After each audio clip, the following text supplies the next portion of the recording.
¿Alguna vez has soñado con dejar de ser un simple ciudadano pobre y ascender hasta las alturas del poder en la antigua Roma, convertirte en un hombre respetado, temido, rodeado de riquezas, y quizá incluso pasar de la esclavitud más humillante a la libertad y la prosperidad? Hoy, en Reconstruyendo la Historia, vamos a sumergirnos en uno de los enigmas más fascinantes y menos comprendidos del mundo antiguo. ¿Cómo podía alguien, en apariencia insignificante, trepar por la compleja y peligrosa escalera social romana y alcanzar posiciones de honor, poder y opulencia en una sociedad que, a ojos de muchos, parecía tan jerárquica, rígida y despiadada que ni siquiera dejaba espacio para el sueño de la movilidad social, porque aunque el Imperio romano se mostraba como una máquina casi perfecta de estamentos inamovibles, lo cierto es que en sus arterias corría una corriente constante de ambición, talento, oportunidades inesperadas y cambios sorprendentes, y quien supiera moverse con inteligencia, arriesgarse con astucia y aprovechar cada mínima fisura en el sistema, podía dejar atrás su modesto o incluso miserable origen y ascender a alturas que hubieran parecido imposibles para su abuelo o incluso para sus padres. Y es que Roma, aunque implacable y a menudo brutal, era también un terreno fértil para los audaces, los calculadores y los ingeniosos, porque, para bien o para mal, Roma era una tierra donde el destino se escribía tanto con la espada como con la palabra, con el comercio o la influencia, y donde un solo acto de valentía, un negocio afortunado o una alianza política podían cambiar la vida de un hombre para siempre. Para comprender esto, primero debemos recordar que la sociedad romana estaba escalonada en capas perfectamente delimitadas. Casi como los peldaños de un gigantesco teatro, y en la cúspide de esa estructura se encontraban los patricios y los senadores, hombres extraordinariamente ricos y descendientes de familias antiguas, linajes ilustres que dominaban la política, la justicia, las magistraturas y los rituales religiosos, conservando un prestigio inmenso y una influencia capaz de mover las decisiones más trascendentales del Estado. Justo debajo estaban los caballeros, el célebre ordo equester, una clase social formada por hombres con recursos considerables, que aunque no pertenecían a la nobleza senatorial, eran influyentes y respetados. Muchos de ellos habían amasado grandes fortunas gracias al comercio marítimo, la gestión de impuestos provinciales, el arrendamiento de minas, la recaudación de tributos o la participación en enormes contratos públicos que implicaban el mantenimiento de infraestructuras, acueductos, calzadas y suministros para el ejército. Más abajo se hallaban los plebeyos, hombres libres pero, por lo general, sin grandes propiedades ni peso en la vida política, gente que podía ser artesana, campesina, pequeños comerciantes o trabajadores urbanos que, a pesar de su libertad, vivían siempre en el filo de la inseguridad económica y social. Por debajo de ellos se encontraban los libertos, es decir, los esclavos liberados, hombres y mujeres que, a pesar de recuperar su libertad, cargaban con un estigma social que les impedía acceder plenamente a la ciudadanía romana en todos sus derechos, y finalmente, en el peldaño más bajo, los esclavos, considerados mera propiedad, sin personalidad jurídica ni derechos legales, cuyas vidas dependían enteramente de la voluntad de sus dueños. Sin embargo, a pesar de lo que parece un orden social inamovible y pétreo, existían puertas, aunque estrechas, vigiladas y llenas de riesgos, que podían abrirse para permitir el ascenso social a aquellos que supieran dónde golpear y cuándo actuar, y una de las vías más importantes, y a menudo la más accesible para el hombre común, era el ejército, porque en Roma, ser soldado no era simplemente portar un gladius y marchar bajo el sol abrasador, sino que representaba una auténtica carrera profesional, una escuela de disciplina férrea y, para muchos, una autopista hacia la riqueza, el prestigio y la redención social, ya que miles de legionarios, especialmente aquellos de origen plebeyo, tras completar 25 o incluso 30 años de servicio, podían recibir generosas concesiones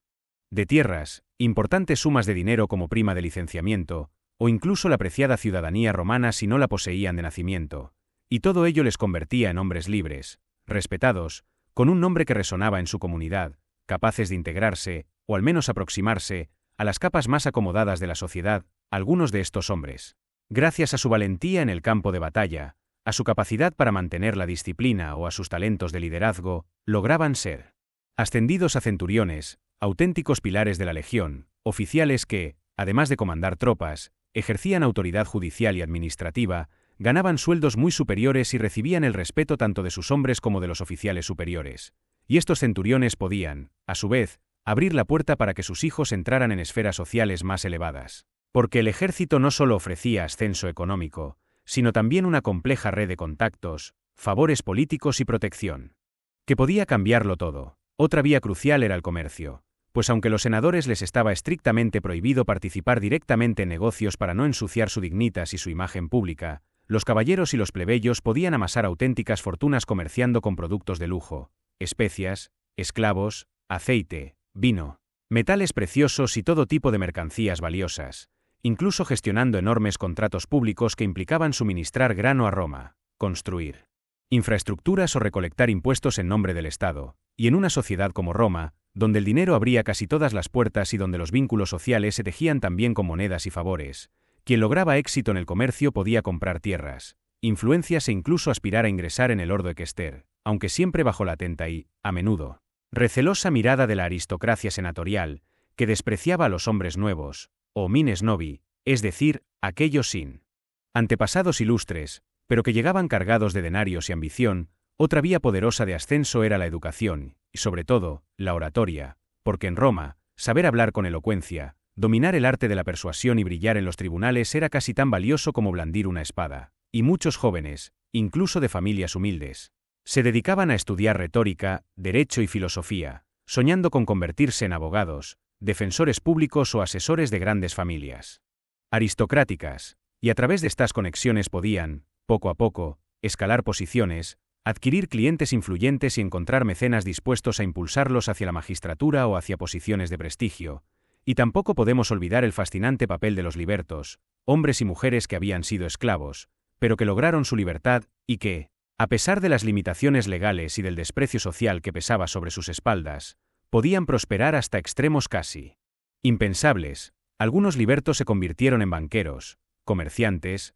agentes de negocios o administradores de las enormes fortunas de las familias senatoriales, y existieron libertos tan poderosos que llegaron a manejar los hilos mismos del Estado, como Narciso, liberto del emperador Claudio, que ostentó tanta influencia política y económica que superaba la de muchos senadores, aunque siempre bajo la amenaza del recelo y la desconfianza de la élite tradicional hacia estos advenedizos. Porque en Roma, el prestigio de la sangre era una barrera casi infranqueable, aunque a menudo, el dinero y el poder conseguían suavizar prejuicios, y un liberto rico y bien relacionado podía garantizar a sus hijos una vida casi equivalente a la de un ciudadano libre de nacimiento. Otro camino, aunque lleno de trampas mortales, era la política. Porque para los ciudadanos libres existía el cursus honorum, la carrera política que llevaba desde cargos menores, como cuestor, hasta alcanzar el consulado, la cúspide de la gloria pública, y aunque muchos hombres de origen humilde, como Cayo Mario, lograron atravesar todas las barreras sociales y alcanzar las más altas magistraturas gracias a su talento militar,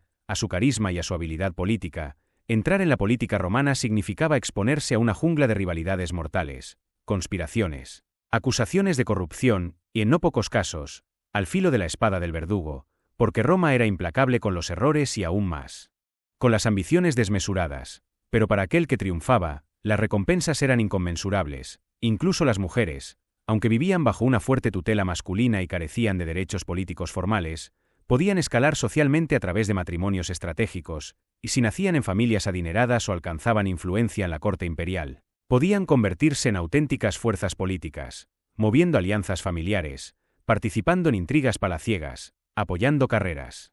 políticas de hijos o esposos e incluso mediando en pactos secretos, y aunque no podían ocupar cargos públicos, las mujeres inteligentes, carismáticas y con recursos podían ejercer un poder real, aunque invisible, en los rincones del poder romano, y no debemos olvidar que incluso para los esclavos existía, aunque pequeña y difícil, la posibilidad de ascender, pues podían ahorrar un peculio, una suma de dinero privada que, con suerte, les permitiría comprar su libertad, y una vez libres, se convertían en libertos, y aunque nunca llegaban a alcanzar plenamente el estatus de los ciudadanos libres de nacimiento, podían trabajar, abrir negocios, ahorrar y, sobre todo, labrarse un futuro mejor para sus hijos, porque en una Roma tan obsesionada con la riqueza y el prestigio, el dinero se había convertido en el billete más poderoso para atravesar las murallas sociales más gruesas, y aunque la élite aristocrática siempre miraba con recelo y desprecio a los nuevos ricos, el imperio no podía funcionar sin ellos, porque el ascenso social en Roma era perfectamente posible, pero siempre implicaba enormes riesgos, envidias, traiciones y enemigos, y muchos hombres que lograron escalar hasta las alturas acabaron pagando con su vida el precio de su ambición. Así que la próxima vez que pasees entre las columnas agrietadas del Foro Romano o imagines a las legiones desfilando bajo el sol abrasador, recuerda que Roma era, sin duda, una tierra de jerarquías férreas. Sí, pero también una tierra de oportunidades únicas para los valientes, los astutos y los afortunados, porque en Roma, el destino nunca estaba completamente escrito, y siempre había espacio para que el humilde se convirtiera en grande y para que el insignificante dejara su huella en la historia.